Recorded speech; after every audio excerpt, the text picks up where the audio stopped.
As the dean said, my name is Pauline Serrano, and I'm a third-year school psych major working with Dr. Sharkey.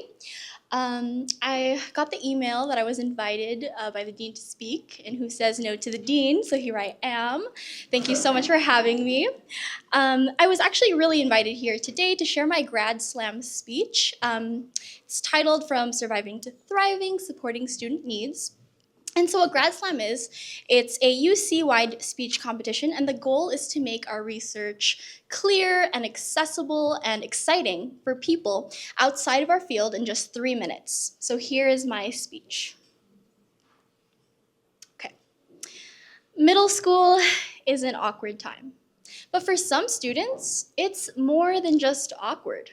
It's survival. Youth facing family instability, economic hardship, and exposure to violence, they don't just worry about fitting in. They worry about where they'll sleep, if they'll have food, or whether they'll be safe when they go home. Imagine this.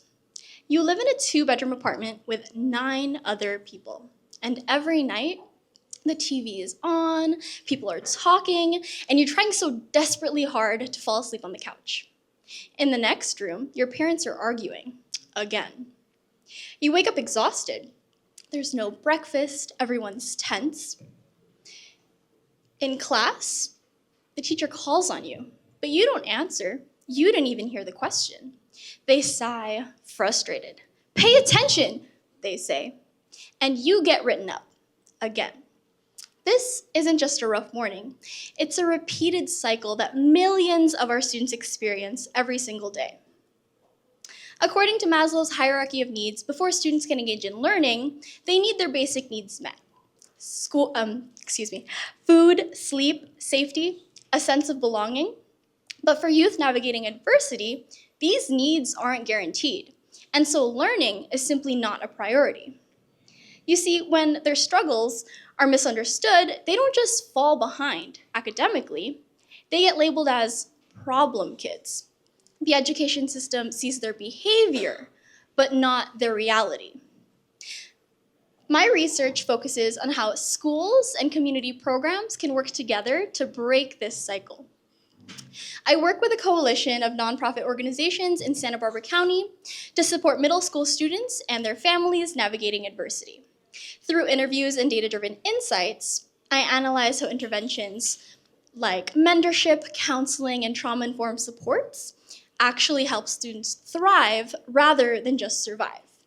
The most important preliminary finding of my research that I'd like for you all to walk away with is that what mattered most to the youth, more than the services themselves, was feeling truly seen and respected by program staff. Because when we recognize their struggles, meet their needs, and provide real support, all while treating our students with kindness and respect, we don't just change their school experience, we transform their lives. Thank you. But I'm not done. Sorry. I was then told that I had 8 minutes, and I was like, well, Jill, what do I do? And she said I should add more to the presentation, so bear with me. Okay. So I just wanted to provide some more context behind the procedures for the current work that I just shared with you today. And so essentially we had youth that were navigating adversity. They were identified at their respective schools and were referred then to a program made up of a coalition of nonprofit organizations in Santa Barbara County. Some of the best people I've ever worked with. They're amazing. And there, once they were there, case managers then provided the youth an intake form to determine their eligibility. Based on the literature, cutoff scores were designated for each survey measure to determine which specific services they received. These included therapy, parenting and finance workshops, as well as financial support. And so as part of my dissertation, I'll be interviewing youth in the program. I'm so excited. I'd love input. I have 10 weeks before my dissertation proposal, so we have time today to help me refine it. I am very grateful. So given, the amount of time I have, I figured I'd just kind of share some of our initial results. And so one of the goals of the program was to really increase protective factors. I know it's small. I'll go ahead and read them off to you. So we have community member support, teacher support, problem-solving skills, school connectedness, academic motivation, family functioning, self-esteem. And so we see from yellow to blue, UCSB colors, from pre-test to post-test, we see that they are all increasing all around. And so that was obviously amazing and exciting for us. And furthermore, we also wanted to see a decrease in risk factors, including anxiety, depression, PTSD, drug use, pediatric symptoms, somatic pain, and family conflict. And while that was very exciting, what I was really most excited about was when the youth were asked, what was your favorite part of the program? They answered with these exciting quotes. There's so many to choose from. I just wanted to pick my favorites. The professor and me would love some audience engagement. So if I could have 4 volunteers, the first one, could you read that first quote? Anybody? Yes, Gabriella? What I liked the most about the program was the people that worked with me and how they helped me. Isn't that so nice? Thank you so much. Thank you for reading that. Anyone else? Yes? I like that they take us out to field trips and want to help us. We need more people like them helping out other kids too. I know, so compelling, right? Fingers crossed it works for the next grant that we have. I'm trying to create a presentation for the new funding. Jill will let us know. I had another volunteer in the back.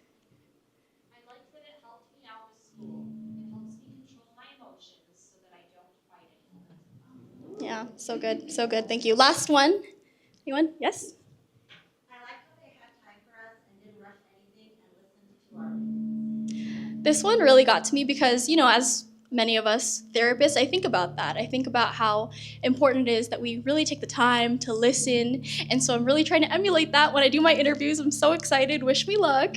And so thinking about how I can kind of further this research, I developed these 3 overarching research questions. They're not set in stone. Again, I was very serious. If you have ideas, I'd love to hear them. The first one is, how do family dynamics, school-based support systems, and community programs shape the academic, social, and emotional well-being of youth navigating adversity?